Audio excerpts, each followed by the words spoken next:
Hello, creeps. It's me, John Kassir, the voice of the Crypt Keeper, and you're listening to Chronicles from the Crypt.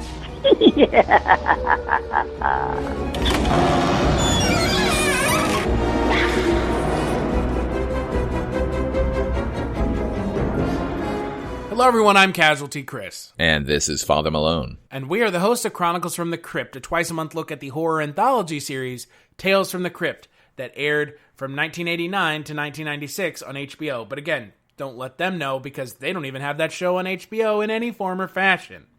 On this episode of Chronicles from the Crypt, we're taking a look at Season 6, Episode 11 and 12, Surprise Party and Doctor of Horror.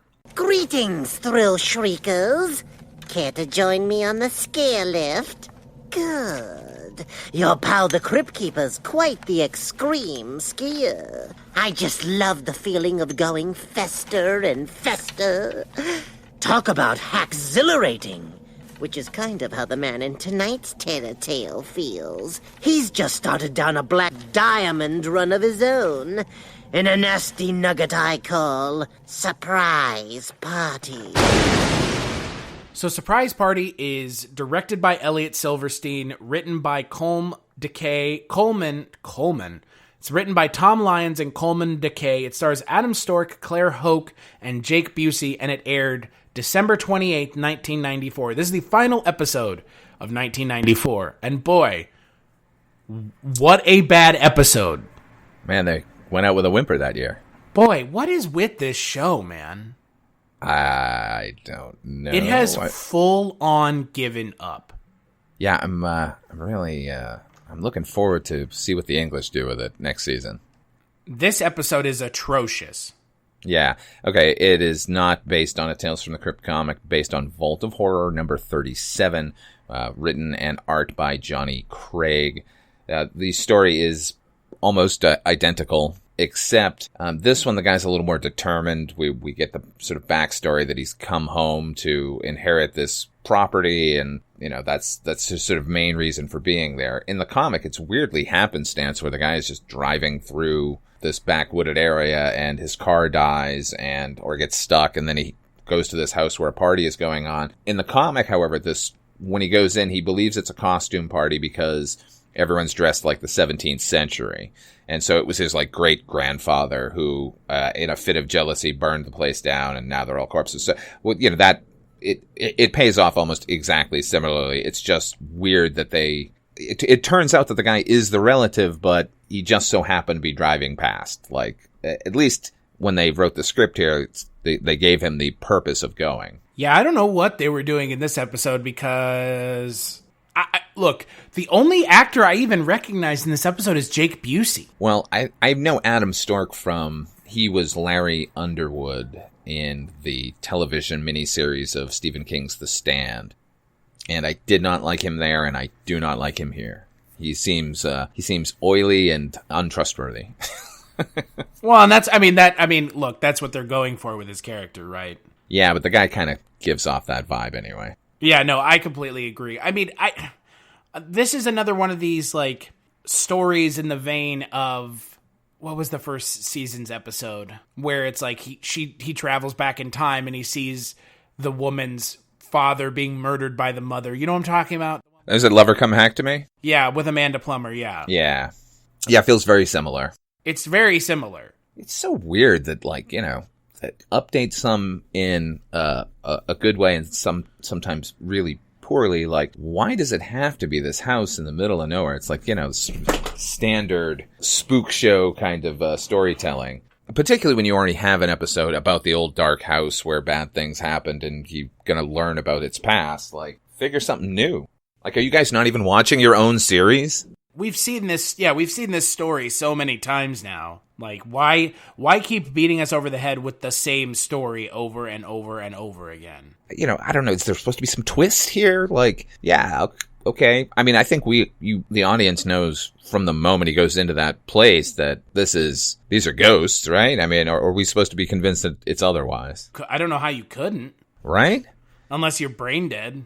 Everyone's talking about the house. See, I guess that's where the comic is sort of superior, in that we're front-loaded this information that something terrible happened. You don't want to go out there. Whereas the other guy just shows up at a house and there's a party going on. So at least it tricked the reader into thinking that that's just, he happened upon a costume ball. Here, it's so set up that there's something in that house that when he gets there, it's like, oh, okay, they're ghosts. Got it. So bravo for supernatural and boo for poor execution, which is par for the course. Well, they heard that we wanted a supernatural episode, but what they didn't realize is this is not what we were talking about. No, we were talking about something good. Yeah. You got it like halfway. You got a supernatural episode. But like, again, it just goes back to this idea of like, we've seen this before. Like, we have actively seen this kind of story before. Told better, ? Yeah, I think so. I think that Lover Come Hack to Me episode is much more successful than this one. I would agree. I didn't like Lover Come Hack to Me much either. No, I didn't either. But, as we tend to do here on this podcast, it's sometimes comes down to just comparison. It's hard not to draw a line between the two. Yeah, particularly when they're going to go ahead and ape the other one so closely. And then, like, the finale is you have Adam Stork's burned corpse on the ground, and it, like, slow zooms into it. Like, are we supposed to care? Are we supposed to feel bad? Are we supposed to feel something? Do you know what you're doing? Like, we're given no character to root for, which, even the worst of a character, if they're the lead, you can root for them in some way. But this guy just seems like a dick, and he should know better. And I don't know, all these ghosts. Jake Busey's so weird. I mean, I like Jake Busey, but... Oh, yeah. I'm not saying he's a bad actor. I like him. But he is a weird actor. He's weird to look at. Just unusual. Which is good, As far as character actors go. I think we're going to get a few more interesting ones in the next episode. Yeah, he's definitely wasted in this episode, too. Yeah, it felt a little like the Frighteners there. I kind of wish it was the Frighteners, because at least it'd be entertaining. Exactly. And, I don't know. This season.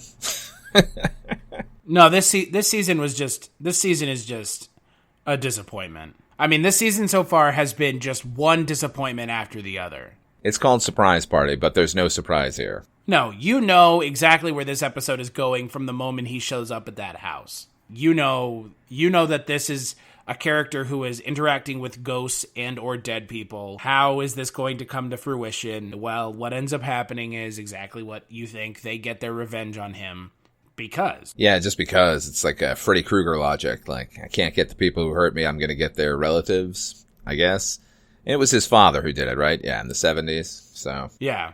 Oy. To cover it up, he did it. And so there you go. Right. Well. What a... I'm sick of this show's logic, and I'm sick of this show's sad attempts at supernatural. It feels like they don't even care anymore. Like, it really does. Right? Yeah. Like, this is such a far cry from season 1 or 2 or 3 or even 4. I'm hoping for a love triangle. That's how bad this season is. That's what we want now. Give us a love triangle, please. Please. And some old age makeup.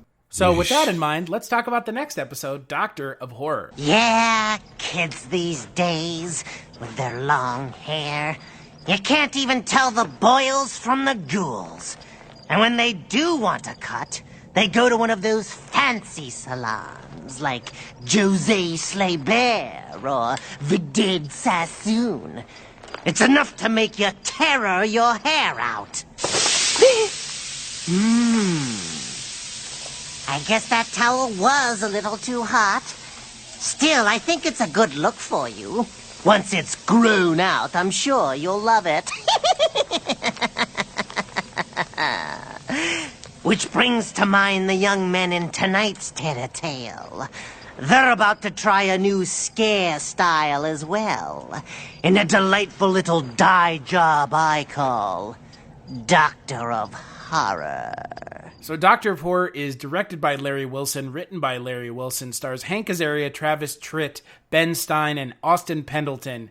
And Austin Pendleton is a mad doctor, mad scientist, who is intent on finding a human soul. And to do so, he has to steal corpses or murder people.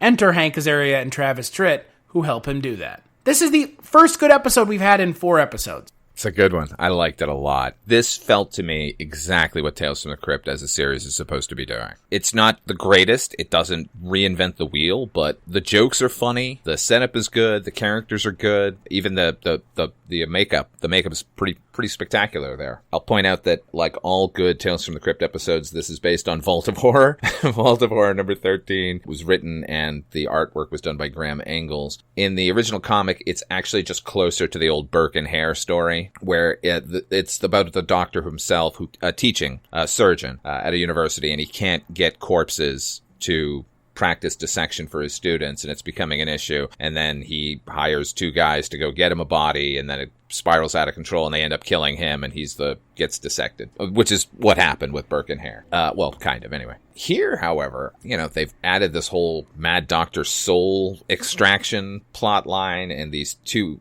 idiots are basically the leads, and I don't know. I said it before. I'm going to repeat myself. I really like this one a lot. Well, even if I have problems with this episode, which of course I do because it's not perfect, I almost am willing to overlook them because this is the first episode in 4 episodes where we have had anything interesting happen. Yeah, and it's fun, man. I'm not saying all these episodes need to make me laugh or entertain me on a sort of surfacey level, but I'll take it now, man. Because we've been getting so many dour episodes that don't invest me emotionally at all. Like, I liked these guys. I liked what was happening here, so. I find it funny that Travis Tritt is in this episode, which is super weird. It is super weird. But not unwelcome. He's good. I mean, him being in this episode is like akin to Wayne Gretzky hosting Saturday Night Live. Oh, he's got improv skills? Like, what are you doing? But I think Travis Tritt acquits himself very nicely. Yeah, and I think Hank Azaria plays a villain really well. I mean, look, there's enough going on here to like that I'm willing to overlook the problems, again, because there's been so many problems with everything else that we've watched. It's really frustrating how poorly this show has gone about giving us anything interesting to watch recently. So this is a bit of a redemption in that regard. It kind of is, yeah. And I mean, I liked most of it. Again, I feel like the thing with the soul is a little tacked on, but... Yeah, I mean, and it was, but I enjoyed that extra supernatural element to it. I enjoyed it as much as I could given the circumstances because I felt like it was tacked on, but it made sense. And any episode where you get to see Ben Stein laid out and dissected is a winner in my book. Boy, isn't that the case? Yeah. Yeah, I like this episode. This is a fun episode, but yeah, it also benefits from comparison to episodes like Surprise Party or Stared in Horror on our last episode that are just so atrocious and such dumb, literally dumb episodes that I have a hard time making an excuse for them. So when you watch something like this, it's like, oh, this is kind of a welcome respite from those. Yeah, it certainly feels like if they had dropped this episode into season 1, 2, or 3 even, it would be a low light during those years. But the fact that it's here and it's so far down the list, it's winning. It's a good good example of this show. It could not come soon enough. Yeah, no, I completely agree. 100% completely agree. I think anywhere else this episode would have been a complete just like non-issue. But given where it is here, like, yeah, it's like, oh, good. Finally something that we can maybe sink our teeth into. And I liked how intrigued the Hank Azaria character is by the entire proceedings, that he just wants to learn more and more and more. That was kind of cool, rather than just have, the sort of regular sort of conniving, let's get some money out of this. If I do have problems with the episode, I get why the corpse revives to come get his soul, but feels a little like that other Miguel Ferrer episode we were talking about, where the corpse comes back because it has to, and we're dealing in supernatural elements already, so a word or two as to why a corpse could come back might have been welcome. Well, and the makeup on Travis Tritt is kind of laughably bad until he gets right up on top of Hank Azaria. Yeah, then it's pretty good. Oh, I thought it was bad.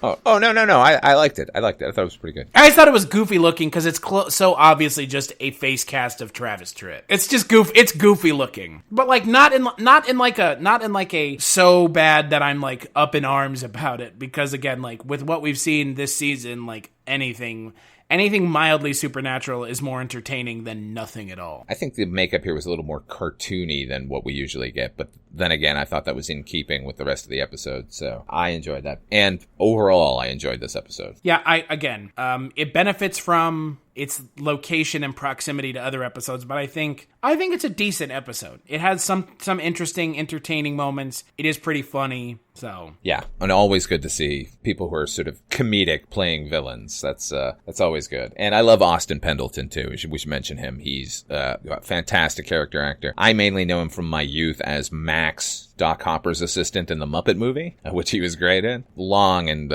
storied career, and he's always welcome when he shows up on screen. So I was really happy to see him. You know, he definitely is.